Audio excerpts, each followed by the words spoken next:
Thank you very much for joining me and welcome to the channel. My name is Julia and we are here for books, ASMR and relaxation. And today's video, as you can already probably tell, is a bit different because I am trying out some soft speaking rather than the usual whispering, and it feels very strange.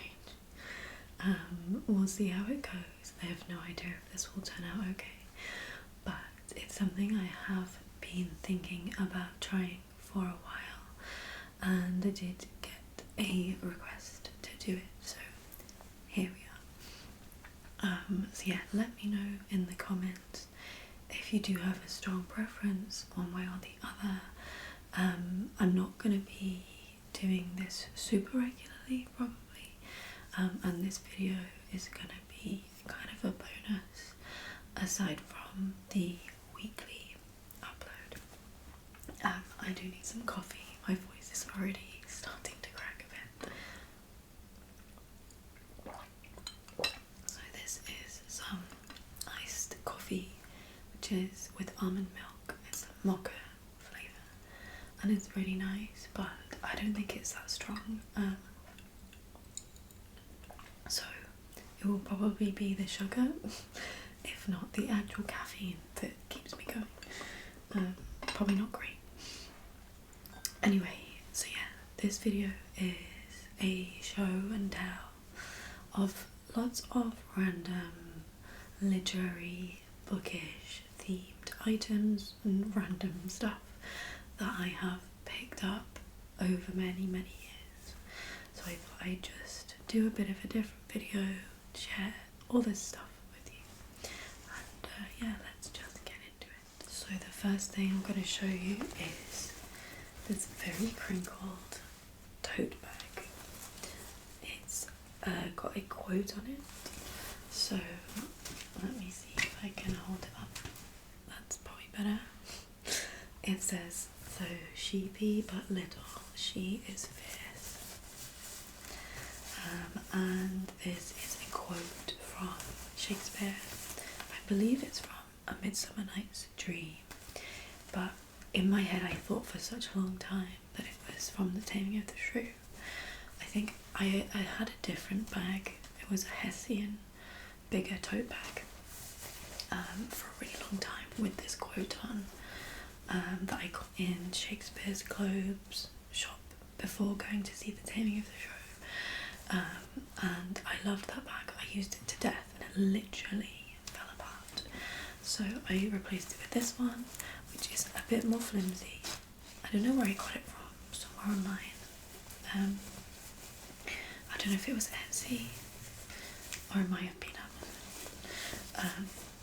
But yeah, this one is a good colour for a tote bag because it's grey, which I don't love the colour of it, but it's much more practical because I use tote bags all the time and for shopping and other stuff, and it hides the dirt well compared to my other ones. So yeah, I just really like the quote. It's one of my favourite quotes. It's really memorable, and I don't know, it's just kind of empowering and feisty feeling. I think, was it said about Titania? I think, maybe, I'm not sure. But yeah, it has these feathers and hearts on it. It's just super cute, super cute. And we do have another tote bag that I will share with you next, which is in here. So this is the regular old kind of cream colour tote bag.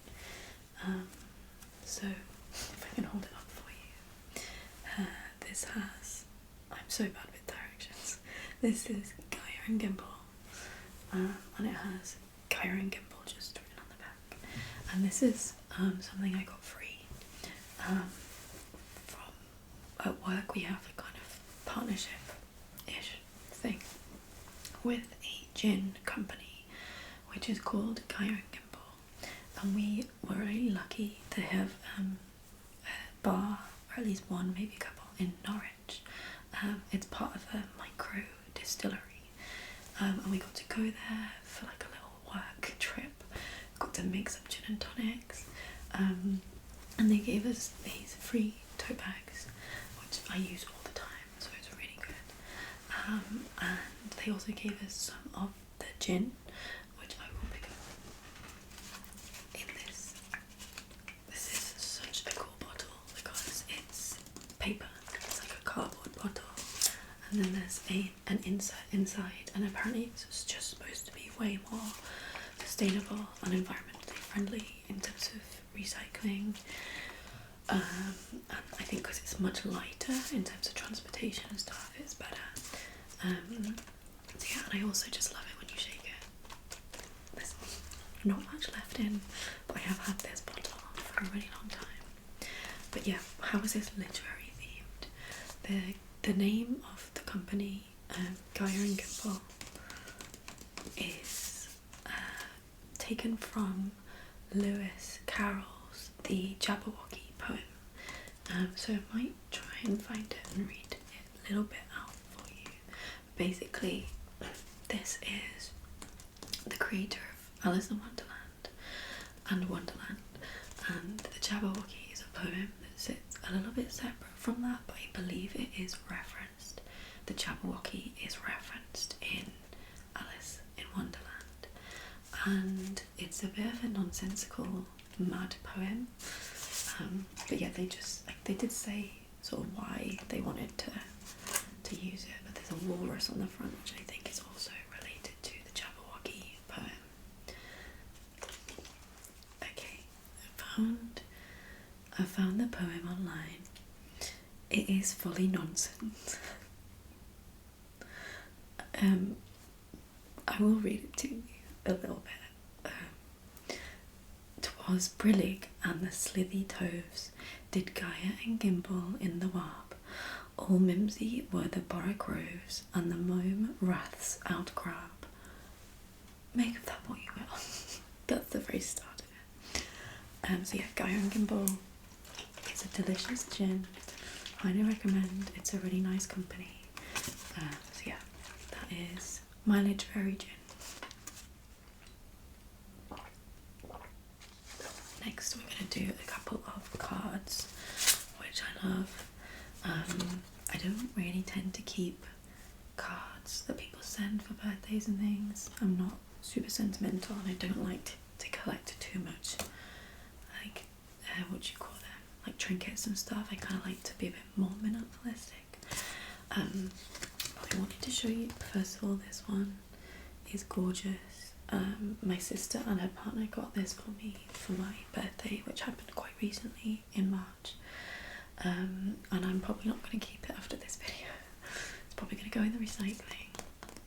But I do think it's gorgeous, and I really appreciated them sending it to me. So it just says, "Here's to no sense and sensibility on your birthday." So obviously the reference to Jane Austen, and it's designed as a book with this kind of gold sparkliness to it, and it's just really beautiful, and I really liked it. It is kind of a shame to get rid of it. I might keep it in my loft on like a corkboard that is kind of out the way, but it still exists. And then the second card, which I have kept for 3 years now, I think, is this one that a couple of friends got me when I moved into this house. It's kind of a housewarming when they came to visit. They got me this, and it's quite funny, I think. It says Thirst Editions, and on it we have 1, 2, 3, 4, 5, 6, 7, 8 different little cartoons showing a different author and their associated drink. So we have a cup of tea for Jane Austen. For Hemingway, we have probably Scotch on the rocks kind of vibe, maybe some whiskey.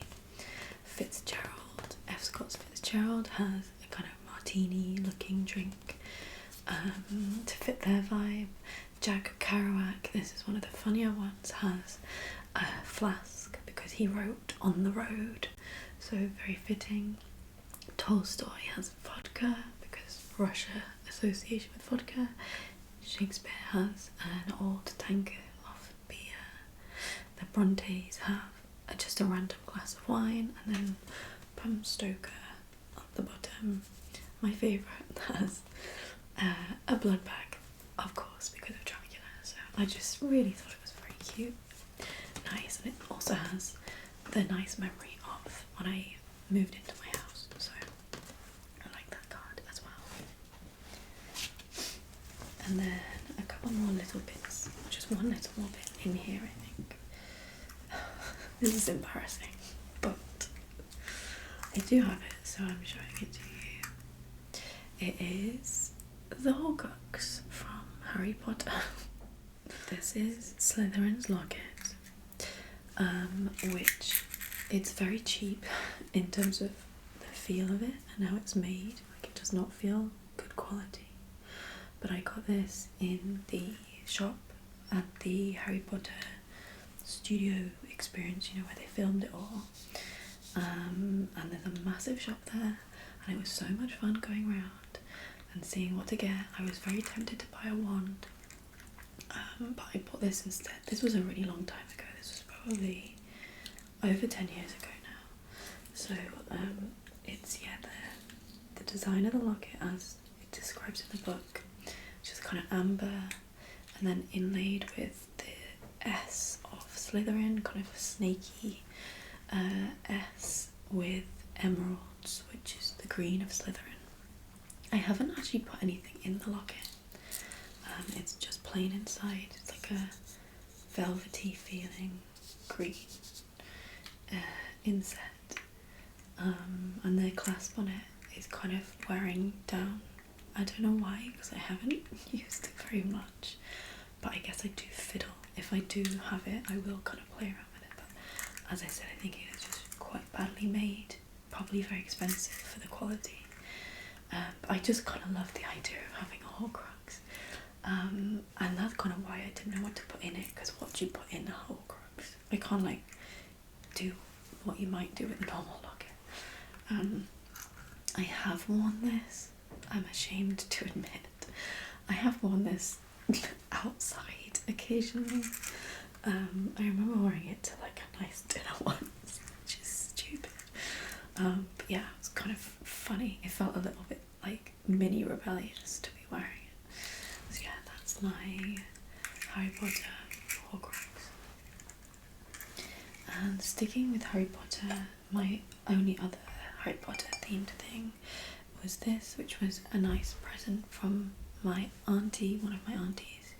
When I lived in London, she came to visit and stayed at my house, and this was like a thank you gift for letting her stay with me.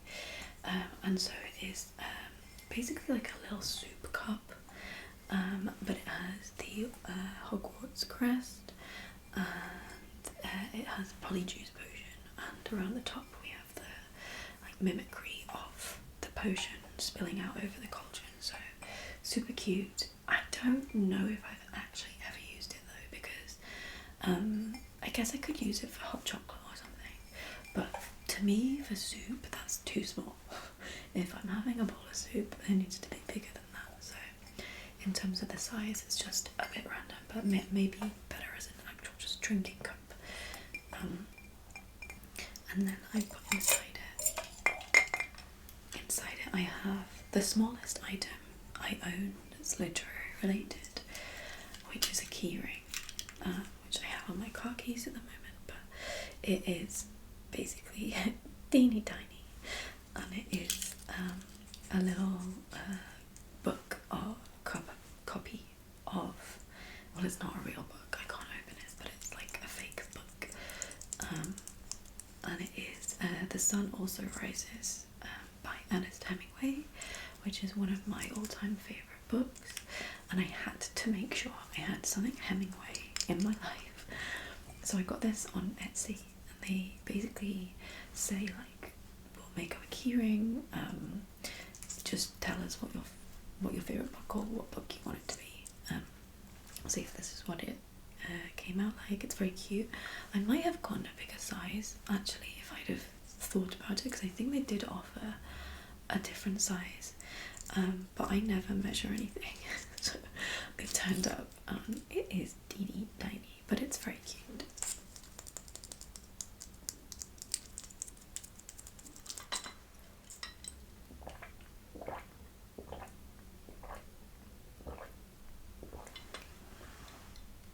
Okay, what should we do next? Let's do this next, which is gorgeous. Hopefully not too much glare on it.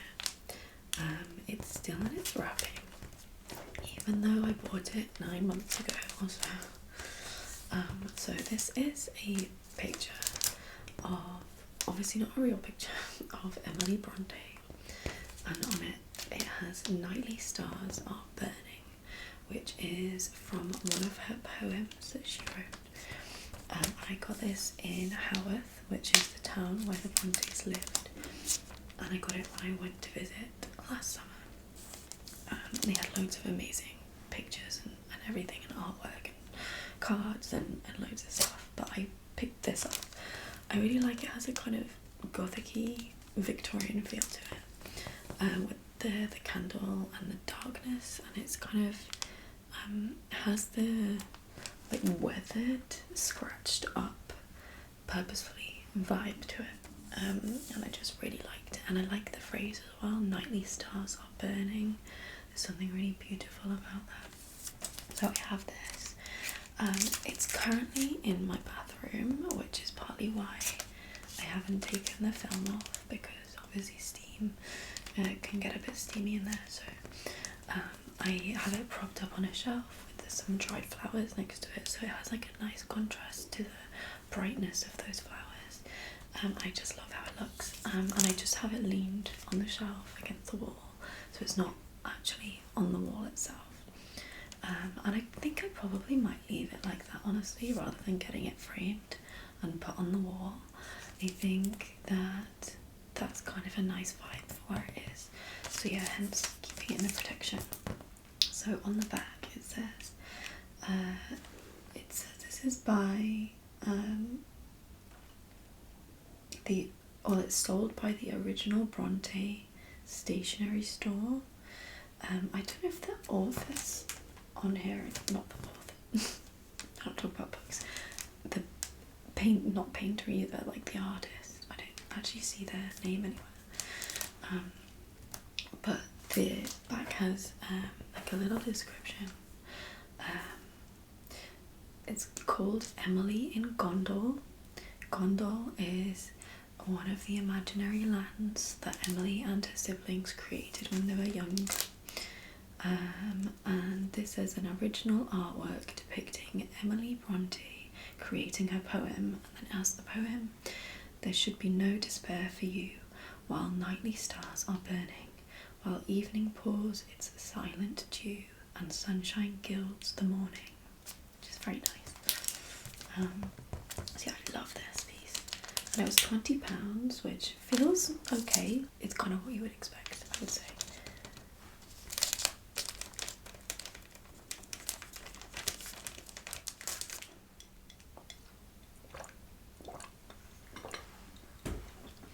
We don't have too much more to do. We have lots of mugs, which I might leave for a little bit. I think we'll do this first, which is another Shakespeare related thing. And this is a little display bottle, which is a really great shape. Yeah, that kind of old school apothecary, like chemistry vibe to it. And the label on it says, "I have Newt."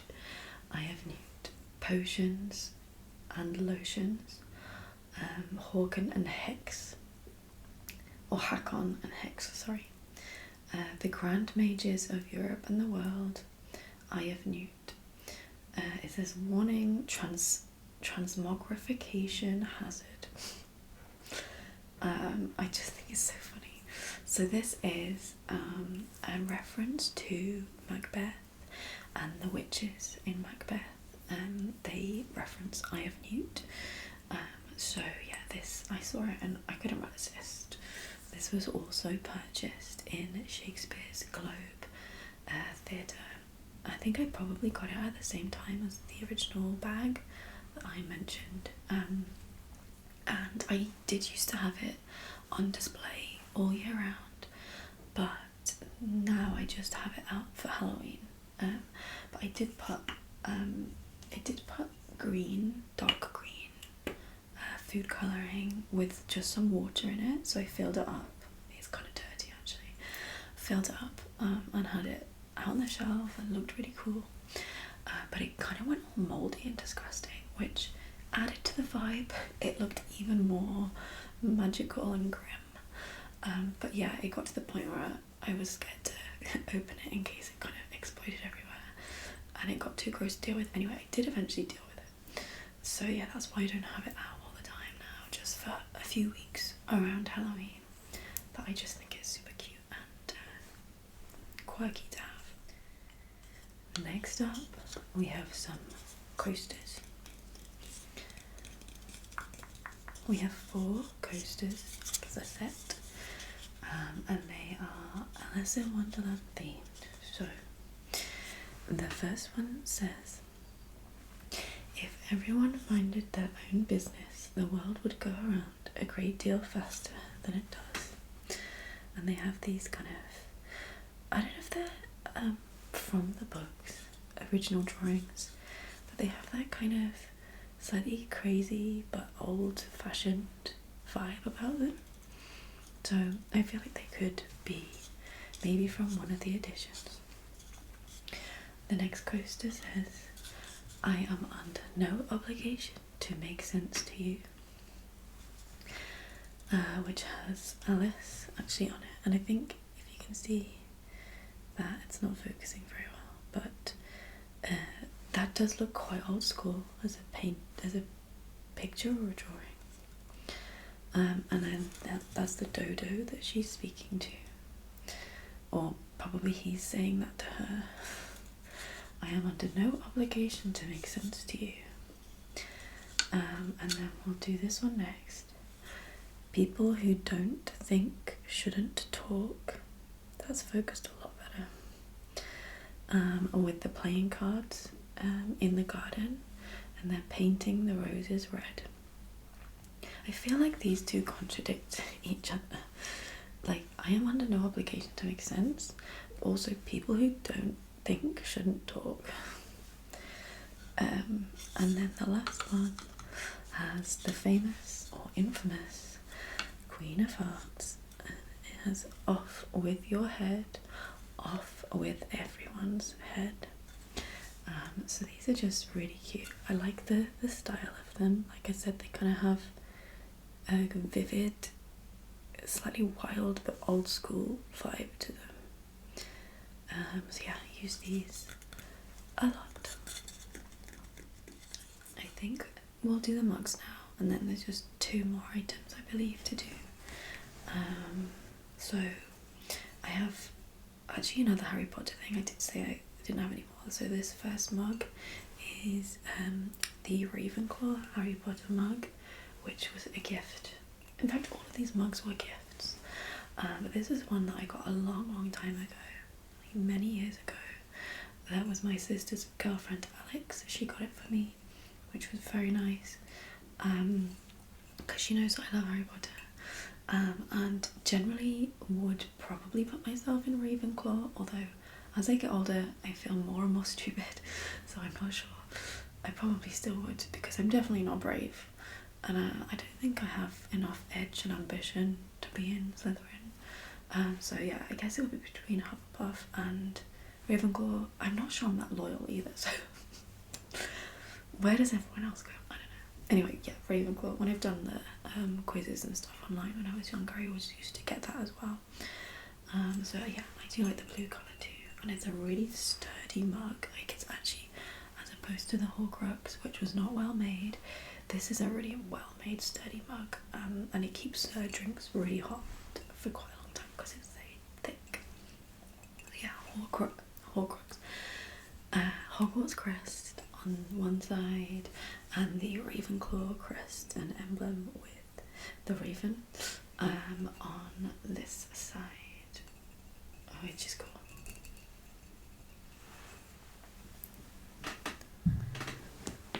The next mug was a gift this Christmas from my mum and dad, and it makes me laugh every time I see it. It is The Great Gatsby. So we have just a funny looking cat dressed up like a flapper with a cigarette holder, the beads, and the feather headdress, with some leaves around it. So yeah, F, obviously an allusion to F. Scott Fitzgerald's The Great Gatsby, and I guess it must have been written in 1925. So yeah, it's just the same on both sides, but I really like it. It's very cute, very amusing, and yeah, it's because I got a cat this year, so I think there were a few cat themed presents, but perfect to meld it with literature. And I do really like The Great Gatsby. Definitely one of the more accessible classics, I think. And this is probably from Waterstones, although I don't know. And it, in contrast to the Harry Potter one, this is a lot more like lightweight and thin, which I kind of like because it's just easier to hold. So yes, this is another mug. And then we have two very similar mugs, which were given to me by my sister and her partner. These two, this was also this Christmas, so they are kind of a set in a way, and I think these were definitely bought in Waterstones. So it's Pete and Marianne Smith designs, I think.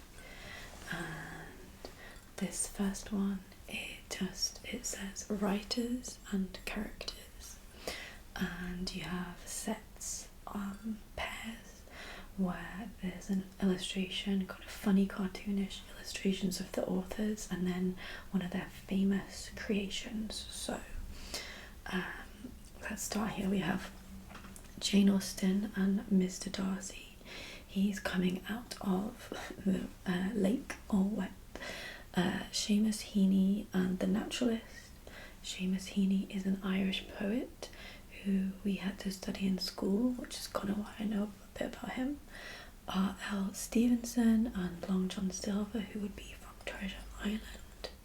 Charlotte Bronte and Mr. Rochester is up here. Hilary Mantel and Anne Boleyn.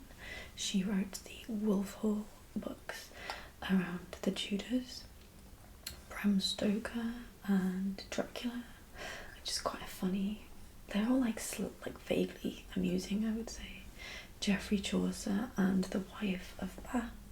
He wrote the Canterbury Tales, and the Wife of Bath is one of the larger than life characters in that.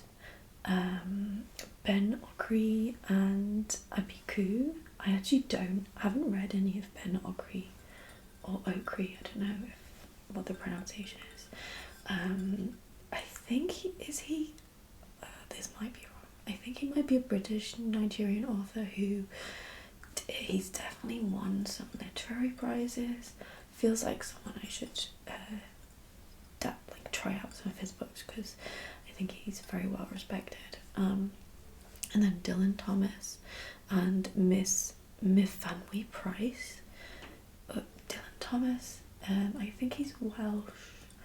I don't know if he was a poet or an actual novel writer. Don't really know too much about him.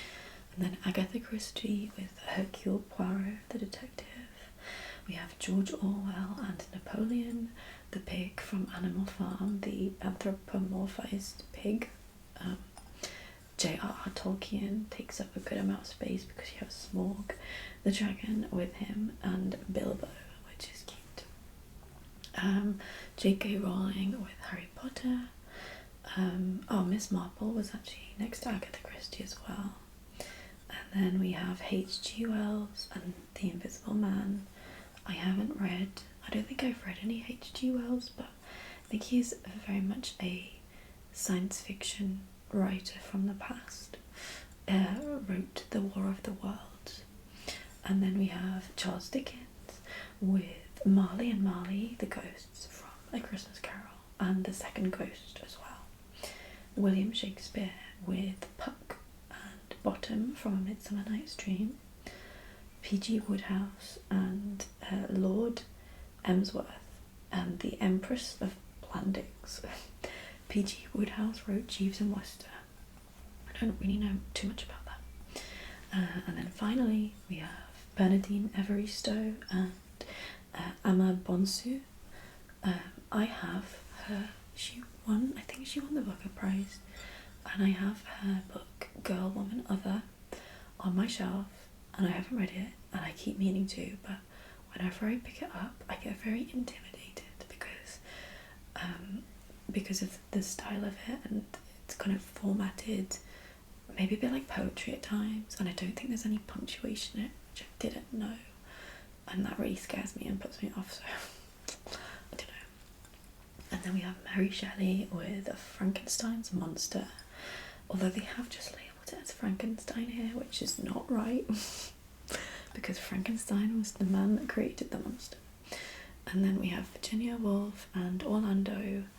I don't know what book that's from. I have read To the Lighthouse by Virginia Woolf, but I don't think he was from that. So that is that mug. And then the last one, very similar. I don't know if I'm going to go through this in the same level of detail. These are all Jane Austen depictions. So if we have each of her books, Pride and Prejudice, Northanger Abbey, Sense and Sensibility, Mansfield Park, Persuasion, and Emma must be on here somewhere as well. And so we have some of the key characters in those books illustrated, and again it's just kind of fun to look at. Some of them are a little bit amusing. So yeah, these are also nice lightweight-ish mugs, and I use them all the time because I drink a lot of tea and herbal teas, not real tea, and coffee. Okay, and I think we have just 2 things left to show you, and these are a little bit bigger than everything else.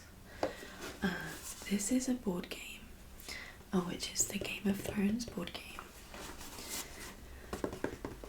The scenes obviously on the back are from the TV series, and it's actually quite dusty. I've left fingerprints in it, that's how dusty it is. So clearly not very well used, and this sits right at the top of my bookshelf, so yeah, I don't dust it. But this was a gift a very long time ago from my mum, and I thought it was a really nice gift because I love board games. And this is a 2-person board game, which you don't get that many specifically for. So when I lived with one of my exes, this was a present she gave us so that we could play it together, and we did play it a couple of times, but I feel like it was one of those games that took ages to kind of figure out like what you were doing with it, and it was very sort of I can't really remember, but I don't think it was amazing. It says, in a land where summer spans decades and winter can last a lifetime, the great houses of Westeros plot, conspire and battle for control of the 7 kingdoms. Memorable heroes and villains may become living legends, whilst others meet terrible, untimely ends. Oh yeah, so it's a card game rather than a board game, for 2 players, and I think that's kind of, I prefer board games, or just have like a pack of cards and play like rummy or something, but it's still like a really good thing, and I'm definitely going to keep it in case I want to play it again sometime. So you have one person who plays as the House of Stark, based in Winterfell, and you have one person playing as House of Lannister, based in probably King's Landing. And of course I would always play as Lannister because sometimes I like to be the bad guy. So that's the first. And then the second one, it's not a board game, but it's a jigsaw. And this is the World of Shakespeare jigsaw puzzle. And I'm trying not to tip it because it'll be very loud if all the pieces go together.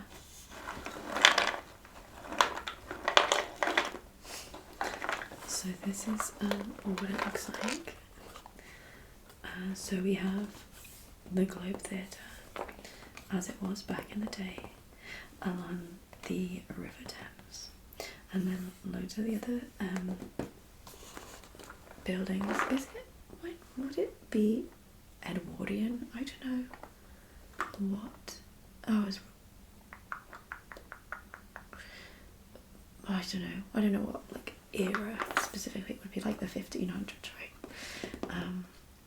But yeah, so we have loads of like little funny characters.